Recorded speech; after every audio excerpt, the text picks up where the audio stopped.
আসসালামু আলাইকুম। আজকে সকালে সবার নাস্তা হচ্ছে ঘিয়ে ভাজা পরোটা আর গরুর গোস্ত।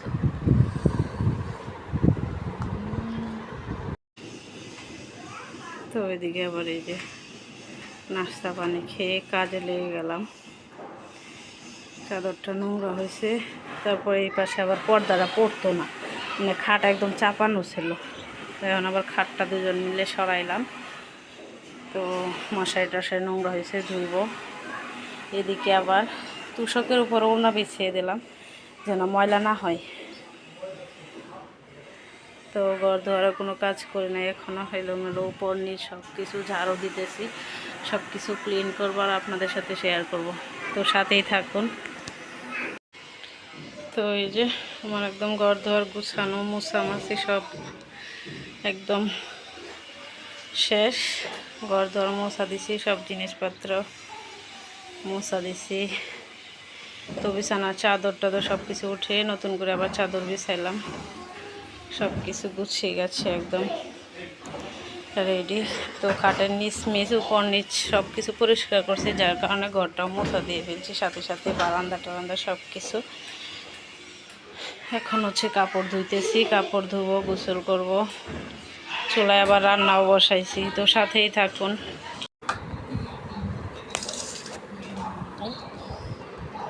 তো এই যে দুপুরে খাবার খাইতে বসলাম, গরুর গোস্ত,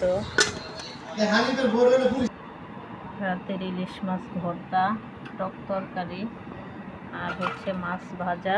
এদিকে শসা সালাদ কেটে নিলাম। এই হচ্ছে আজকে দুপুরের খাবার।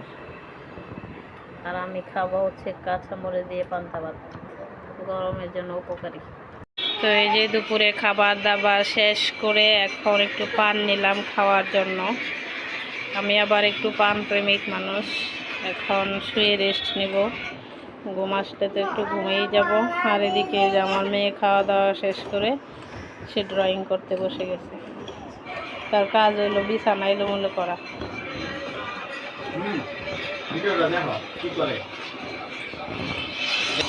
একটা ভিডিও দেন সবাই। গায়ের থেকে মুসা দিয়া রুটিটা এখানে রাখলো, কি নোংরা। এগুলা খাবার খাই তো আমরা অসুস্থ হয়ে যাই। এটা করার কারণটা কি? তো এইসব নোংরা খাবার খেয়ে কিন্তু আমরা অসুস্থ হয়ে যাই। এটা ইন্ডিয়াতে এই ঘটনাটা। তো আমার জামাই আমার ভিডিওটা দেখাইতেছিল আর কি। পাপা তুমি ডাক দাও। পাপা, আমরা এখন ঘুমানোর প্রস্তুতি নিতেছি। তার মন খারাপ কেন? মন খারাপ কেন তোমার? বলো। পাপা তোমার আদর করতেছে না?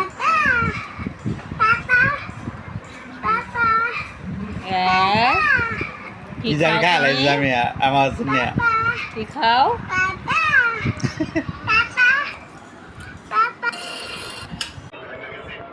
এদিকে যে হঠাৎই পিঠা খাইতে মন চাইলো। তো আসরের পরে জামাইকে বলতেছি যে আমার তেলে পিঠা খাইতে মন চাইতেছে। ঘরে চাল ছিল, সে আবার বললো যে ভিজিয়ে ফেলো, ভাঙিয়ে এনে দিই। তো মাত্র ভাঙায় নিয়ে আসলো। এদিকে আবার এই যে হলুদ মরিচের গুঁড়ি শেষ, হলুদ মরিচের গুঁড়ি নিয়ে আসলাম। আর এই যে শাপলা নিয়ে আসলাম কিনে, চিংড়ি মাছ দিয়ে রান্না করব। তো এই যে দা বটি নিয়ে বসে পড়লাম, এখন কাটাকুটি করব। এদিকে আবার ধনে পাতা নিয়ে আসছি, যে ধনে পাতা দিয়ে কালকে দেখি এক পদের পিঠা বানাবো। তো সাথেই থাকুন। বলে একটা পিঠা দিছি, ছোলাতে জালই ছিল না, কিন্তু পিঠা হলে না এখানে। আরেক ছোলাই হচ্ছে গোড়া মাছ। এই যে নারকেল দিছি পিঠাতে আবার। তো ওইদিকে আবার এই যে শাপলার তরকারি রান্না করবো চিংড়ি মাছ দিয়ে। তো কি বলবো, দুঃখের কথা, আজকে তেলের পিঠা বানাইতে গিয়ে আমার নাজেহাল অবস্থা। দেখেন, পিঠা তো নয় যেমন বাংলাদেশের মানচিত্র হয়েছিল। তো একটা পিঠাও ফোলে নাই, ভালো হয় নাই। তো মেজাজটাই খারাপ হয়ে গেছে, পিঠা ভালো হয় নাই দেখে। কি আর করার, তেল চিনি দিয়ে বানানো হয়েছে, এগুলো খেতেই হবে। তো মাত্র ভাত বসাইলাম, এখন বাজে হচ্ছে রাত 10টারও উপরে।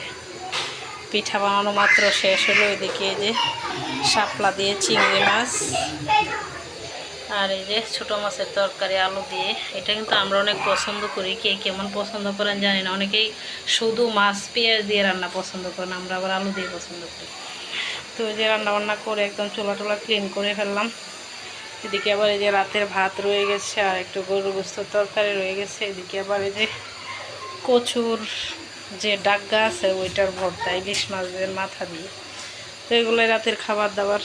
তো আজকের ভিডিওটা এই পর্যন্তই। সবাই ভালো থাকবেন, আল্লাহ হাফেজ, টাটা।